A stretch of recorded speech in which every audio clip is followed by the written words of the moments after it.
한국에서 새로운 모바일 앱 다롱 대룡이 출시되어 이미 수천 명의 사람들에게 당첨금을 안겨주고 있습니다. 이 앱을 통해 집을 샀거나 여행을 떠날 수 있는 인생을 바꿀 만한 큰 금액을 획득할 수 있습니다. 놓치지 마세요. 지금 앱을 다운로드하고 수천 명의 사용자들과 함께 당첨의 기회를 잡으세요.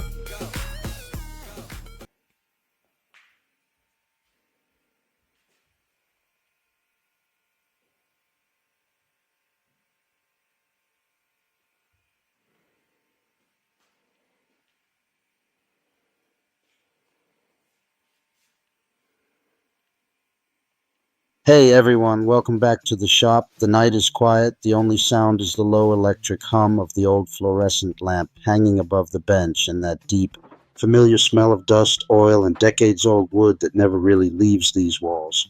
In front of me lies a relic, a massive early 2000s computer monitor, the kind with a thick glass screen and a plastic case heavier than some modern televisions.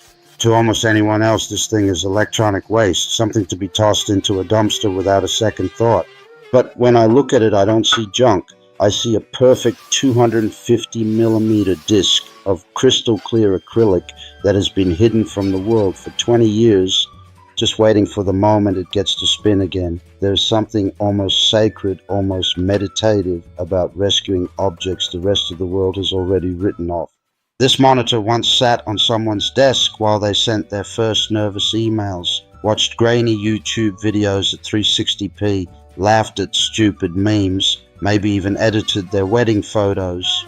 It was part of countless small human moments, and now every circuit board, every screw, every tired capacitor inside it is dead, except this one piece of acrylic that is still flawless. Tonight, that forgotten piece becomes the heart of a real workshop machine, a disc sander that will quietly, faithfully smooth wood long after both it and I are gone. We're not building this because I can't afford a factory-made sander. We're building it because only when you take trash in your hands, cut it, weld it, balance it, and finally hear it roar to life, do you truly understand what a tool actually is. A tool is not a product. A tool is a conversation between you, the material, and time itself. Tonight, the conversation partners are a 750-watt motor that somehow survived 3 completely burnt-out ventilation systems, random pieces of rusty square tube that have been leaning against a wall for years, and this thick, honest piece of acrylic that outlived its original purpose by 2 decades. 3 orphans, 1 new life. Let's begin. Disassembling an old monitor always feels like performing an autopsy on a small slice of history. You remove screw after screw, the plastic creaks and sighs like it's reluctant to give up its secrets, and finally you lift away the shroud. And there it is, 8 millimeters of perfectly clear acrylic, untouched by scratches, untouched by sunlight for 20 years. I run my finger across the surface and it's cold, almost icy, but completely brutally honest. This material never pretended to be anything it wasn't. It just waited, cutting a perfect 250 millimeter circle without a CNC or a laser is an act of pure trust. Trust in the blade not to wander, trust in your hands not to shake, trust in the acrylic not to crack under pressure. You draw the circle the old school way, find the center with a compass and a steady pulse, and then you guide the blade slowly, breathing with the machine.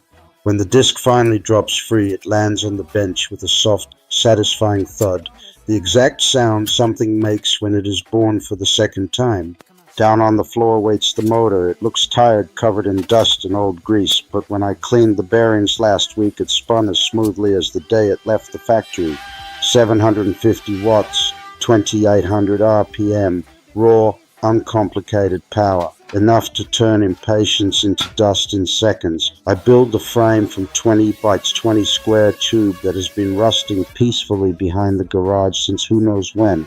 I cut, I weld, I grind, I paint everything matte black so the machine almost disappears into the shadows and only the spinning disc remains the star of the show. Every extra gram, every unnecessary bracket I leave out. The secret to any good homemade tool is ruthless minimalism. Include nothing that doesn't have a reason to exist. Less is never lazy when it's honest. The work table is made from another piece of acrylic, thinner this time, almost delicate, but still strong enough to take real punishment. I cut a precise slot so the disc can rise through it like the moon through clouds. Then I add the angle adjustment, a couple of slotted brackets, a wing nut, and suddenly it tilts smoothly from 0 to 50 degrees. Nothing here is over-engineered, nothing is fragile. It's crude, honest, and accurate to within half a degree, exactly what you need and not a single thing. Across the entire face of the big disc, I glue industrial-grade hook and loop. When the first sheet of 80 grit abrasive rips onto it, the sound is pure commitment, like tearing open a letter you already know will change everything. Under the table, I weld a simple 50mm dust port aimed directly at the point where wood meets grit. Later, when a shop vac is connected, the storm of sawdust will vanish before it even learns your name. Clean work is respectful work. The first power-up is always the moment of truth. The disc wakes, slowly finds its balance, then suddenly screams into full voice. For a split second, I'm afraid the acrylic will explode into 1,000 shards, but it doesn't. It just sings. I take a rough piece of oak that has been sitting in the corner since last winter and press it gently against the spinning surface. Centuries of growth, storms, sun, and wind disappear in warm golden snow that gets sucked away instantly. There is a deep, almost spiritual peace in that moment, watching time itself being erased while simultaneously creating something smooth, something new, something that will probably outlast me by another century. I switch to 240 grit and run the same board again.